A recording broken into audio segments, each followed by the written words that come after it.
মেহুনা, ওম শান্তি ওম, happy new ইয়ারের মতো সফল সিনেমার পর প্রায় ১২ বছর ধরে শাহরুখ খান এবং পরিচালক ফারাহ খান একসাথে বড় কোনো প্রজেক্টে দেখা যায়নি।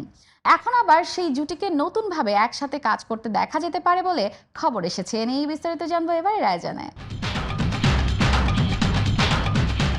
২০০৪ সালে সেই জনপ্রিয় সিনেমা সিকুয়েল মেহুনা 2 নিয়ে আবারও আলোচিত বলিউড অঙ্গন। দীর্ঘ সময় পর পরিচালক ফারাহ খান ফের পরিচালকের আসনে ফিরতে চলেছেন, এমন জল্পনা অবশ্য আগেই শোনা যাচ্ছিল।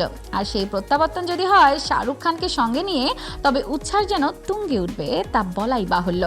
সিকুয়েলে ফারাহ খান শাহরুখের জন্য একটি দ্বৈত চরিত্র তৈরি করেছেন। এই আইডিয়ায় বলিউড বাদশাহও দারুণ আগ্রহী। সিকুয়েলে দ্বৈত চরিত্র এবং ছবির আবেগ ও বিনোদনের মাত্রা আরও বাড়াবে এবং শাহরুখকে দেখা যাবে দুটি সম্পূর্ণ বিপরীত স্বভাবের চরিত্রে।